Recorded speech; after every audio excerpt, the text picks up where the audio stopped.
నిజామాబాద్ జిల్లా టీఆర్ఎస్ నేతలంతా డిఎస్ పై ఫిర్యాదు చేశారు.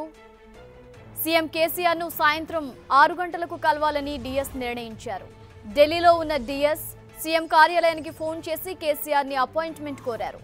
అయితే ఢిల్లీ నుంచి వచ్చిన వెంటనే టచ్ లో ఉండాలని సమాచారం ఇచ్చారు. దీంతో తాను సాయంత్రం హైదరాబాద్ వస్తున్నానని తెలిపారు.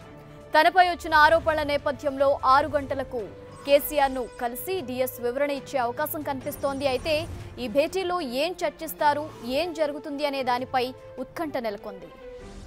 రైట్కి ఇదే విషయానికి సంబంధించిన మరింత సమాచారం మా ప్రతినిధి శ్రీకాంత్ అందిస్తారు. శ్రీకాంత్, టీఆర్ఎస్ నేతలంతా డిఎస్ పై ఫిర్యాదు చేయడానికి గల కారణాలేంటి, డీటెయిల్స్ ఏంటి? ఝాన్సీ, ఈ ఉదయం నిజామాబాద్ జిల్లా నేతలంతా భేటీ అయి పార్టీ అనుకూలంగా కాకుండా వ్యతిరేకంగా డిఎస్ వ్యవహరిస్తున్నాడని ఆరోపణలు తెరపైకి తెస్తూ కేసీఆర్ పార్టీ అధినేత కేసీఆర్ కు ఫిర్యాదు చేయడం జరిగింది. ఎంపీ కవిత నివాసంలోనే ఈ ఉదయం నిజామాబాద్ లో ఈ నేతల భేటీ కావడం జరిగింది. అనంతరం అంటే గత 2-3 నెలలుగా కూడా డిఎస్ కేసీఆర్ ని అపాయింట్మెంట్ అడుగుతూ వచ్చినా ఇప్పటి వరకు ఇవ్వలేదు. కానీ ఈ పార్టీ నేతల సమావేశం అనంతరం పార్టీ నేతలు ముఖ్యమంత్రికి ఫిర్యాదు చేస్తున్నారన్న విషయం తెలియడంతో ఈ రోజు సాయంత్రం కేసీఆర్ కూడా డిఎస్ ను కలిసేందుకు అవకాశం ఇచ్చినట్టు సమాచారం మనకుంది. ఈ రోజు సాయంత్రం 6 గంటలకు కేసీఆర్ తో డిఎస్ భేటీ కానున్నారు.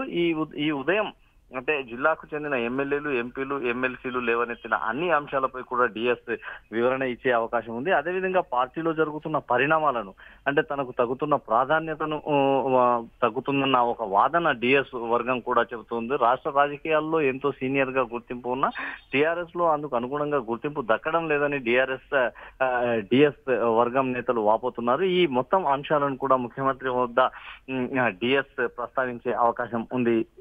ఝాన్సీ, సాయంత్రం జరగబోయే భేటీలో ముఖ్యంగా ఏ అంశాలపై చర్చించే అవకాశాలు కనిపిస్తున్నాయి శ్రీకాంత్? ఈ భేటీలో అంశాలను పరిశీలిస్తే మాత్రం ఈ రోజు ఉదయం ఒక లేఖ విడుదల చేయడం జరిగింది. ఎంపీలు, ఎమ్మెల్యేలు నిజామాబాద్ జిల్లాకు చెందిన ఆ లేఖలో ప్రధానంగా డిఎస్ పార్టీ వ్యతిరేక కార్యకలాపాలకు పాల్పడుతున్నారనే విమర్శలు చేయడం జరిగింది. డిఎస్ తనయుడు సంజయ్ బీజేపీ తరఫున ఎంపీగా బరిలో నిలుస్తాడన్న ధీమాతో సంజయ్ కి మద్దతుగానే బీజేపీకి అనుకూలంగా డిఎస్ అంతర్గతంగా వ్యవహరిస్తున్నాడనే ఒక ఆరోపణలు కూడా తెరపైకి తేవడం జరిగింది.